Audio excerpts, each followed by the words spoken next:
Don't ever speak of this again. That's what the voice on the tape said. Before the line went dead, 7 people had just died. Their lungs collapsed, their eyes rolled back, and all they took was a Tylenol. But what if I told you this wasn't a random act of terror, but a carefully timed corporate ritual, an experiment, and we were the subjects? This isn't about a few poison bottles. This is about who let it happen, who benefited, and why no one has ever gone to prison. Let me pull you closer. In the fall of 1982, America cracked open. Chicago woke up to headlines soaked in blood and confusion. A 12-year-old girl dies after taking extra-strength Tylenol. By nightfall, 6 more bodies drop, all within hours. Different neighborhoods, different demographics. Same cause of death, cyanide-laced capsules. The nation panicked. Shelves emptied. Parents locked their medicine cabinets. And yet, there was no suspect. No security footage. No fingerprints.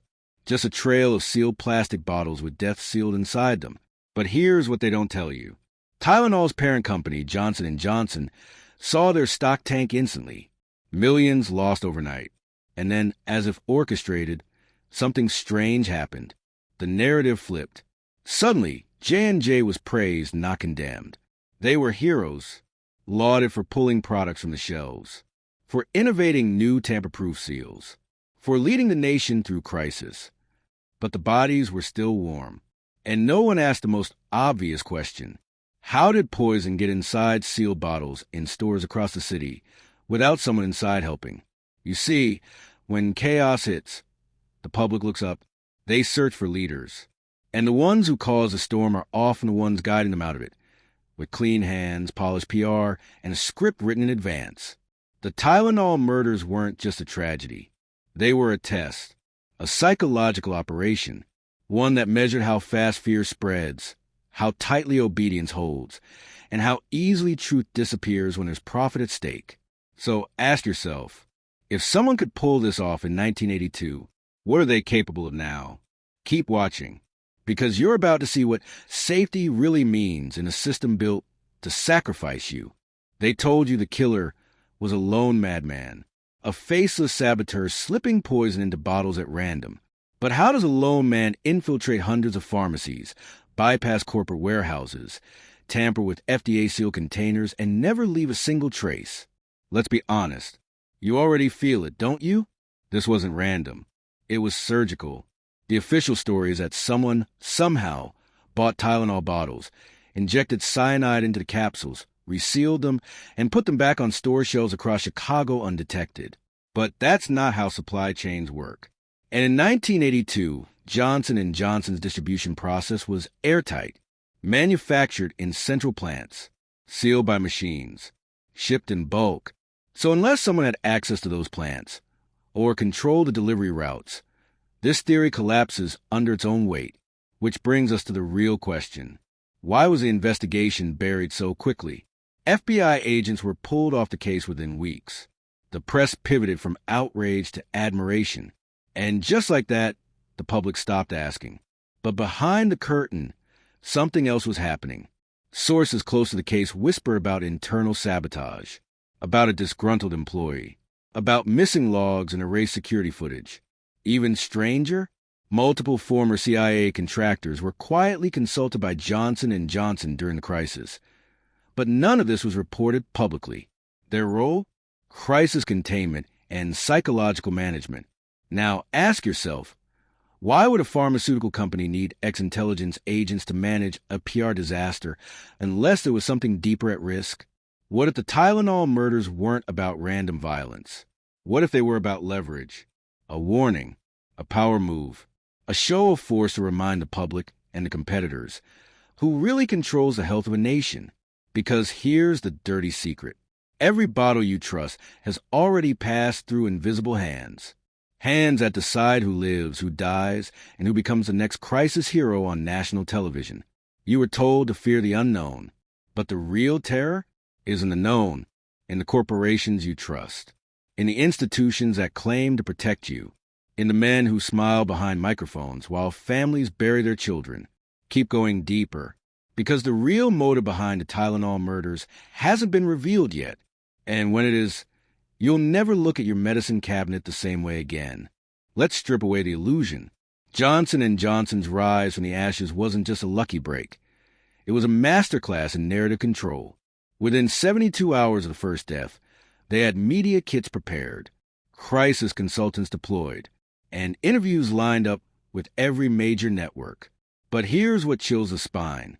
They acted faster than the police. Before the autopsy reports were finalized, before the toxicology labs even confirmed cyanide, J&J executives were already on TV, telling the world what happened, what caused it, and what needed to be done next. That's not defense. That's choreography. Ask yourself, who feeds a nation its version of the truth before the facts are even known? Only those who already know the outcome. You see, what happened in 1982 was more than a corporate disaster. It was a reset event. It rewired how Americans perceive safety. It introduced a new language, tamper-proof seals, crisis response, corporate responsibility. But all of it was designed to deepen your dependency. This wasn't about public health. It was about compliance. Because once the public accepted that danger could hide inside a common pill, they also accepted that corporations would be the saviors, not suspects. It created a shift in emotional power. You were no longer in control of your body. They were. But that shift wasn't accidental. It followed a formula, one used for decades in intelligence operations. Create a crisis. Control the narrative. Offer a solution that expands power. The Tylenol case was a perfect test. It showed how quickly fear could override logic, how trauma could be weaponized to introduce new systems of control. Think about it. After the murders, Congress fast-tracked the Drug Tampering Act. New regulations, new surveillance, all under the guise of public safety. But none of it stopped future poisonings, because that was never the point. The point was to shift trust away from the people and into the hands of the pharmaceutical elite. And it worked, because from that moment on, fear became a business model. Keep watching. You're not just uncovering a cover-up. You're witnessing the birth of modern psychological control through chemical trust. And it gets darker from here. Let's go deeper, beyond the pills, the seals, and the press conferences. Let's talk about ritual. Every empire has its sacred rites, and in the modern era, they no longer involve altars and fire. They involve corporate sacrifice. In the Tylenol murders, 7 people died. Men, women, a 12-year-old child. But look closer. Each victim came from a different demographic, spread across the Chicago area like chess pieces on a bloodstained board. There was no pattern, no motive, except one, symbolic randomness. This is how psychological warfare is done. You make the violence feel arbitrary. You make the danger feel universal. And suddenly, every household becomes a battlefield. But here's what they don't tell you. Cyanide poisoning causes an especially horrific death. Convulsions, internal suffocation, organs shutting down in a matter of minutes. It's not just murder, it's a message. And if you were in power, if you wanted to rewrite public perception, rewire compliance, and test the boundaries of fear, what better tool than invisible? Instant death in a product everyone trusted. But this wasn't just psychological. It was spiritual. Ancient elites understood this. In Rome, in Babylon, in Egypt, public fear was never accidental. It was engineered through ritual sacrifice, conducted publicly to unify a nation through shared trauma. What if the Tylenol murders were America's modern equivalent? A televised trauma, a chemical crucifixion, a corporate blood right broadcast coast to coast, designed to baptize the public in fear and rebirth them into obedient consumers. And look what followed. Mass consumer behavioral change. New authority handed to pharmaceutical giants. And most importantly, a new precedent. You will never again question what's in the bottle, because the moment you do, you remember what happens to the ones who swallowed the wrong capsule. It's no coincidence that Johnson & Johnson survived the event. It's what had to happen. Like the Phoenix myth, out of death, rebirth. But rebirth of what? Not truth, not justice, control. Now you're beginning to see. This wasn't just a crime. It was a ritual reset. And those who pulled the strings are still pulling them today. Don't stop here, because the next phase, that's where the hidden agenda finally shows its face. Now that you see the ritual, let's expose the architects. Most people think of Johnson & Johnson as a family-friendly brand. Baby shampoo, Band-Aids, smiling commercials. But behind that mask lies something ancient, something that predates the corporation itself, a bloodline of control. Few know this, but J&J wasn't built on innovation. It was built on strategic immunity. The founders, Robert Wood Johnson and his brothers, weren't just businessmen. They were deeply connected to military logistics, wartime medicine, and global policy advisors. In World War I, J&J supplied battlefield dressings. In World War II, vaccines. Each war brought them closer to government secrets, military biochemistry, and public dependency. And when the Cold War hit, they weren't just selling medicine. They were shaping ideological trust. But here's the part most will never hear. In the 1960s and 70s, while the public was distracted by counterculture movements and foreign wars, pharmaceutical conglomerates, led by J&J, began working closely with defense contractors and intelligence agencies on psychological compliance tools. That includes behavior-modifying compounds, crowd control chemicals, and early research into mass behavioral conditioning through chemical trust. Think about it. What better tool to govern a population than the illusion of safety? And what more potent symbol of that safety than a pill? Now re-examine the Tylenol murders. 7 die, the nation panics, and suddenly J&J is positioned as a savior, not just in pharmaceuticals, but in public policy. After 1982, they weren't just a company. They were a gatekeeper. They sat in on FDA committees. They helped draft drug laws. They influenced how trauma was handled, how packaging was regulated, and even how the media reported health emergencies.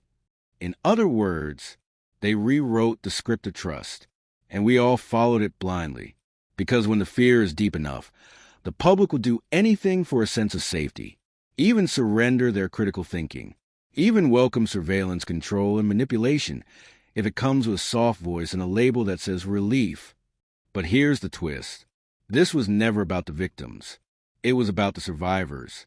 It was about you, about training you to see the system not as a threat, but as the answer. And that's why no one was ever arrested. Because you don't prosecute a ritual. You preserve it. We've talked about ritual. We've talked about control.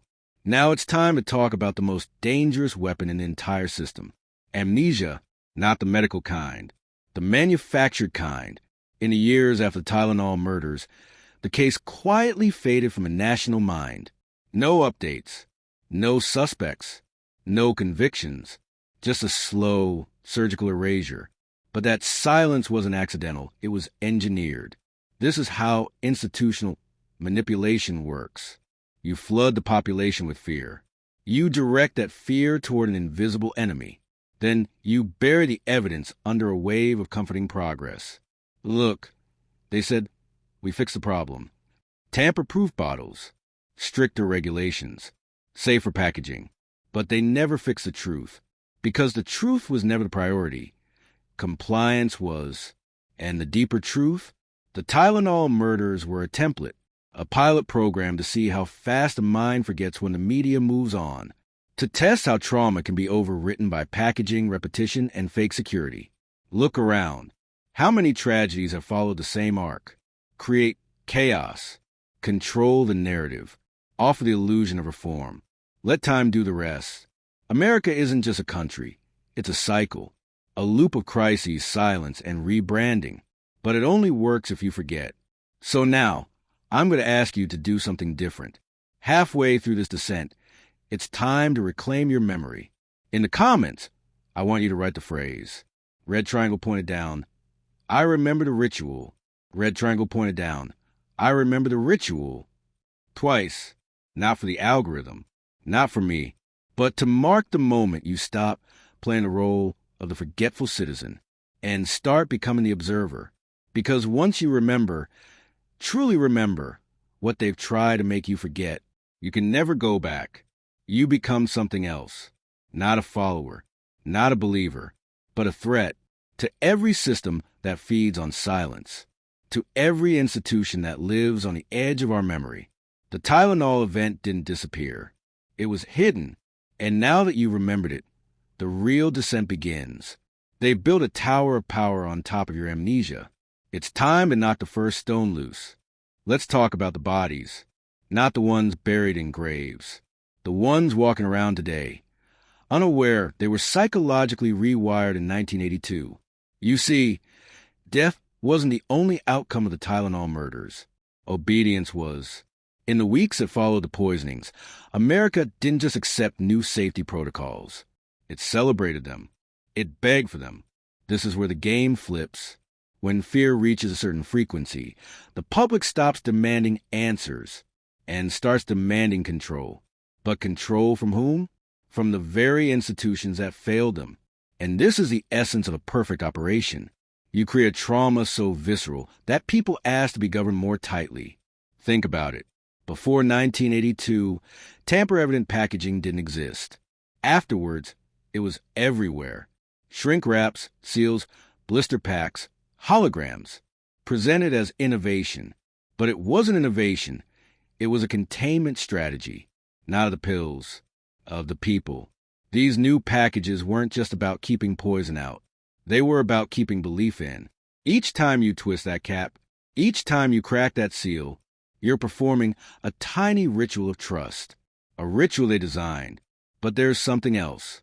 After the murders, the government fast-tracked multiple surveillance and health compliance initiatives, quietly bundled into legislation passed without resistance. Do you know who advised on those bills?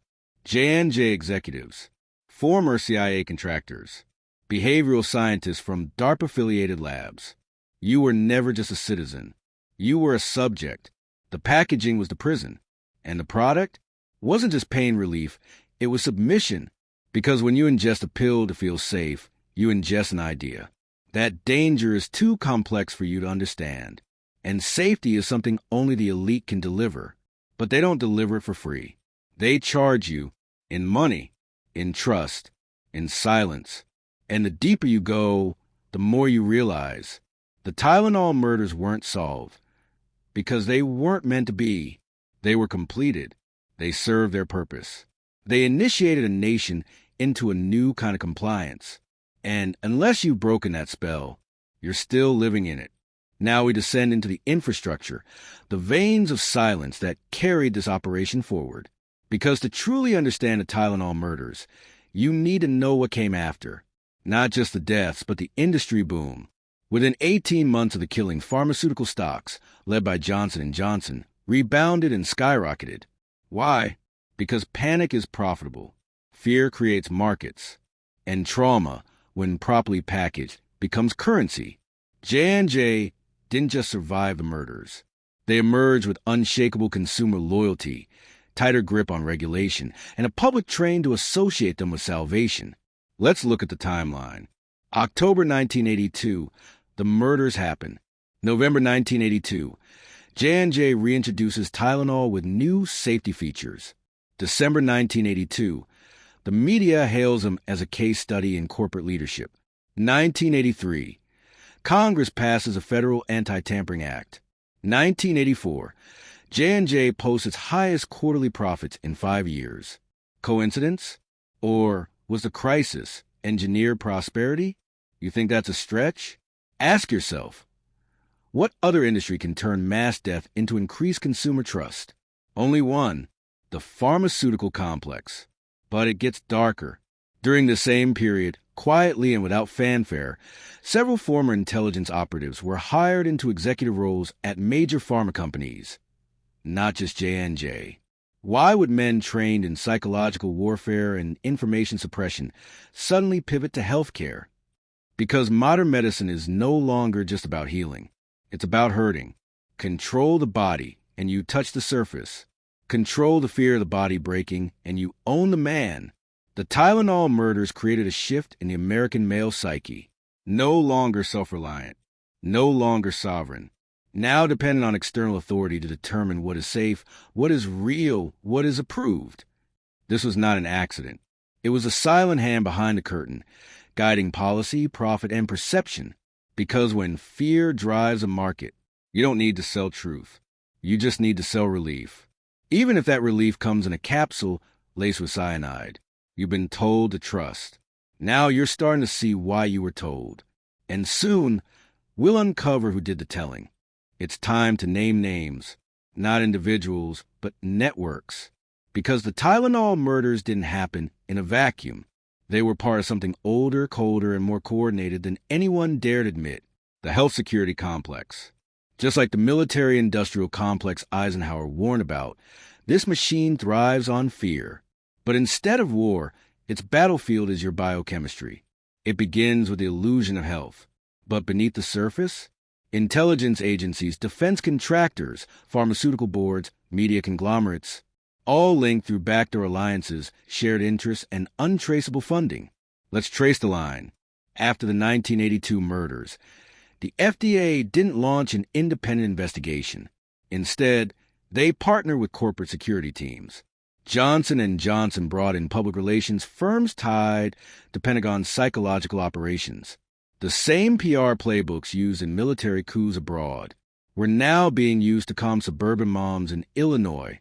And no one noticed, because when the villain is invisible, the architect never gets blamed. You're told it was one lone killer. But no criminal in history has accomplished so much, caused so much economic, legislative, and psychological transformation without help. Behind the scenes, behavioral scientists were called in. Their task?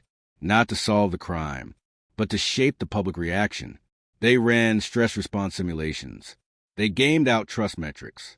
They tested compliance thresholds across class, race, gender. It was never about catching a murderer. It was about learning how to weaponize murder as policy. And the results were stunning. Public faith in over-the-counter medicine didn't collapse. It strengthened because the public didn't retreat. They adapted. They accepted the new seals, the new rules, the new reality. And that was the goal. They don't need to control everyone. Just enough of the right people at the right pressure points. Doctors, pharmacists, local news anchors, FDA spokespeople, all trained, consciously or not, to echo the same script. This was a tragedy. But we're safer now. You weren't safer. You were subdued. And once a population is subdued, you don't need violence, just maintenance. The Tylenol murders were not just a message. They were a prototype. And now, that prototype has become policy. We're not finished yet, because the same systems that buried the story are the ones scripting the next. Let's break the illusion completely now, because everything that followed the Tylenol event wasn't just reaction. It was preparation. You see, a system that's efficient, this polished in response, doesn't build itself overnight. The seals, the PR campaigns, the legislation, the behavioral models, they were waiting, already drafted, already rehearsed. That's not a reaction. That's prepositioning. So here's the forbidden question.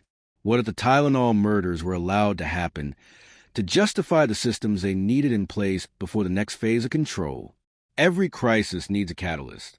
The Reichstag fire, 9/11, Pearl Harbor, moments where terror gives birth to infrastructure. And in 1982, the infrastructure birth was chemical trust control. Suddenly, pharmaceuticals weren't just products. They were protocol. You didn't just take pills. You were prescribed behavior. Don't question the seal. Don't investigate the ingredients. Don't distrust the label. Trust the brand. Obey the dose. Stay in line. This was the first modern test of medical obedience at a national level, a rehearsal for what would come decades later, when control wouldn't just hide in the pill. It would become the requirement to participate in society. Sound familiar? The pandemic lockdowns, the mandates, the digital health passes. They were built on the foundation laid in 1982, and the public didn't resist. Why? Because they'd already been trained, already softened, already initiated into the cult of chemical safety. But don't miss this. It wasn't the poison that did the damage. It was the response, the framing, the media hypnosis, The elite orchestration of public thought. That's where the true murder took place. Not in the body, but in the mind. They killed the spirit of resistance, buried it beneath layers of packaging, regulation, and emotionally charged marketing. And now, most people can't even feel it. But if you're still here, you're not most people. You're seeing the wires, hearing the whispers, tasting the rot beneath the sugarcoating. And you've only just begun, because the players behind this, they never stopped. And their next move, it's already in motion. You followed the trail through death, deception, and control. Now it's time to look at the machine behind the mask. Because if the Tylenol murders were a ritual and Johnson & Johnson were the public priests, then behind them stood the temple. A multi-layered system of pharmaceutical, governmental, and psychological domination. And at the heart of that temple, a single concept: trust as control. See, trust is the most weaponized currency in modern civilization. And the elite know it. They don't need to dominate with guns or tanks anymore. They dominate with reputation, with carefully curated images of benevolence. Think about it. J&J has paid billions in settlements over talcum powder linked to cancer. They've been charged for fueling the opioid crisis. They manipulated test results, concealed data, and silenced whistleblowers. And yet, they still sell baby lotion like nothing happened. Why? Because trust was never real. It was engineered. You were trained to trust a label, to equate a red and white bottle with safety, to believe that if it's on the shelf, it must be clean. But trust like that doesn't come naturally. It must be installed. And the Tylenol murders? They were a forced upgrade to the public psyche. A mass trauma that installed a new operating system in the American mind. If I'm afraid, they will save me. If I comply, I'll be protected. If something goes wrong, it must be an accident, not a conspiracy. They programmed docility. Now zoom out. In the years after the murders, pharmaceutical companies expanded not just in size, but in reach. They moved into education, lobbying, even media ownership. They began shaping not only what you take, but what you think. Textbooks were rewritten, medical schools funded, news segments sponsored, and all of it traced back to a single, unspoken principle. Never bite the hand that pills you. So ask yourself, if they could install this much fear and control over 7 deaths, what do you think they could do with 70,000? You see where this goes. This wasn't just America's first corporate cover-up. It was America's pharmaceutical baptism. And most never even notice the water. It's time to unmask the final illusion. Because what if I told you the Tylenol murders didn't just change corporate policy? They changed you, not just your habits, your biology, your perception of reality itself. You see, after the murders, something subtle but profound occurred. The merging of psychological authority and chemical authority. It began with product trust, but then it evolved into doctor trust, into expert trust, into blind trust. You were slowly trained to surrender your inner compass, to silence your instinct, and replace it with diagnoses, labels, and protocols. Don't ask what's in the pill. Ask if it's FDA approved.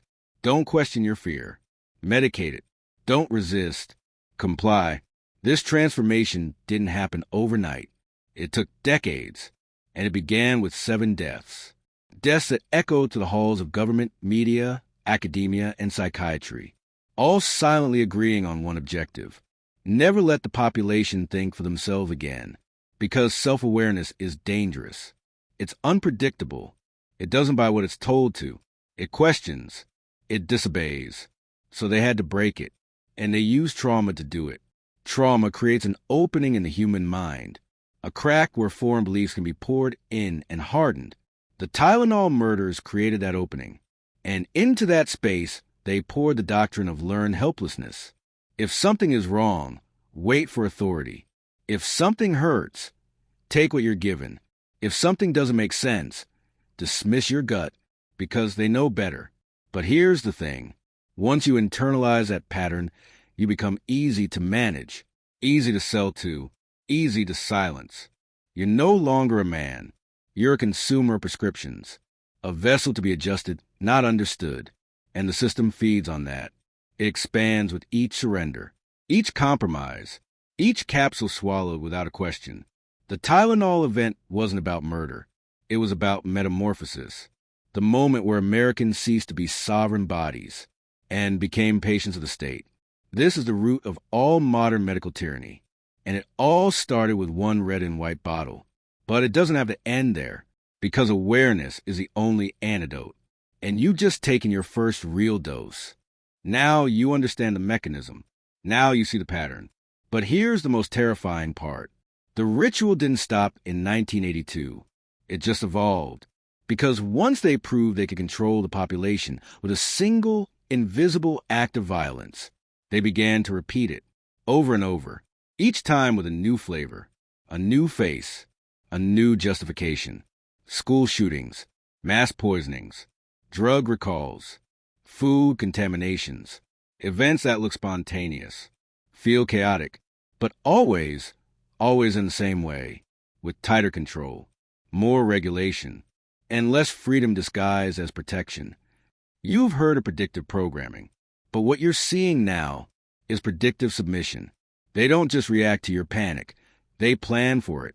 They pre-design your obedience. And when you respond exactly as intended, they reinforce the pattern. They're not watching for resistance anymore. They're measuring your compliance speed. So let me ask you something dangerous.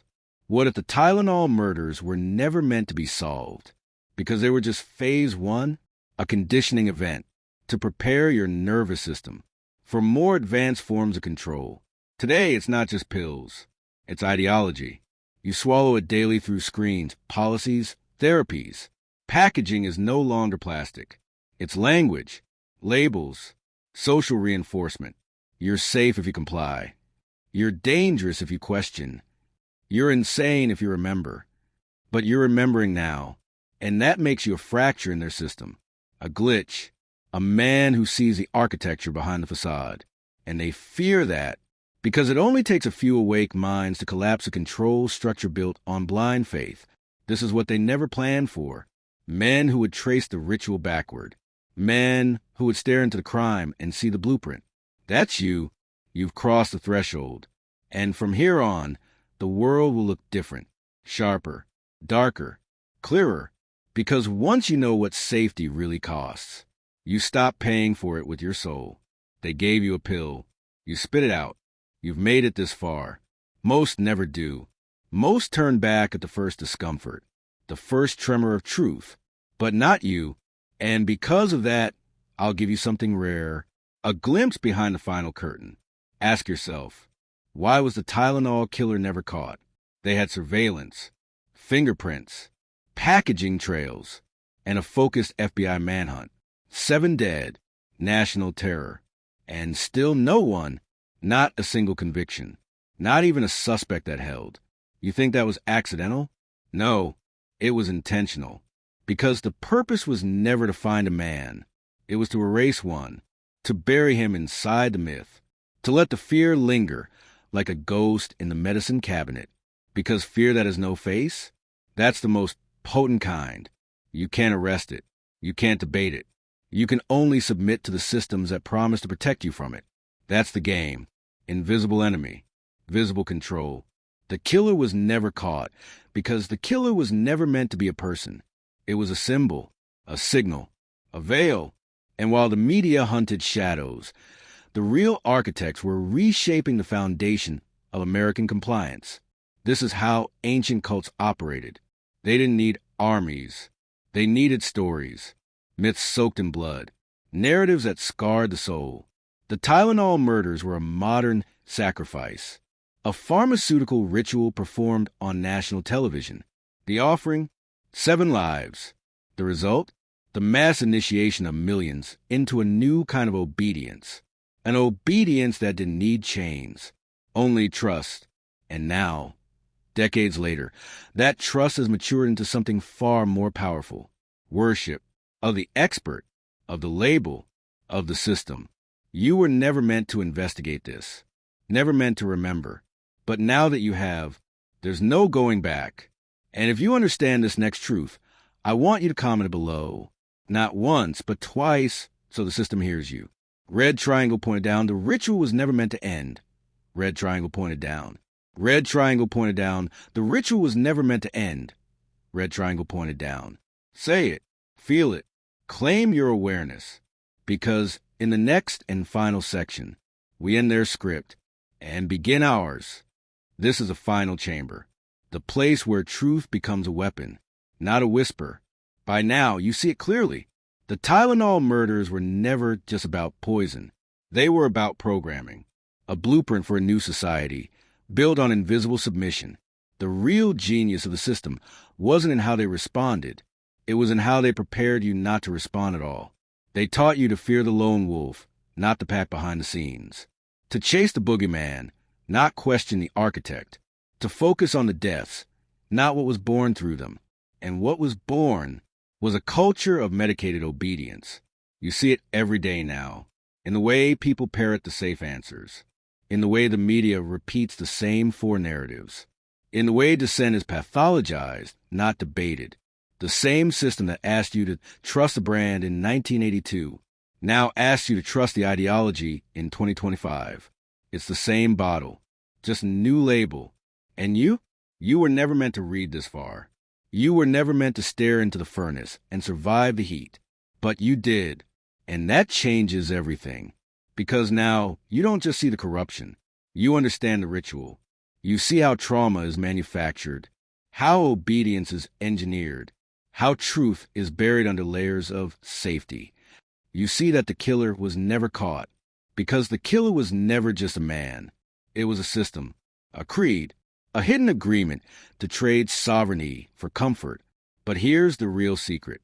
Every ritual requires belief to work. And when you stop believing, you break the spell. So as this descent ends, and you rise again into the world, do not forget what you saw here. Speak less. Observe more. Question always. Because while the others still take the pill, you became the antidote, not by accident, but by awakening. Now go. Not to warn the masses. They're not ready, but to fortify yourself, because the next ritual is already being written. And this time, you'll see it coming.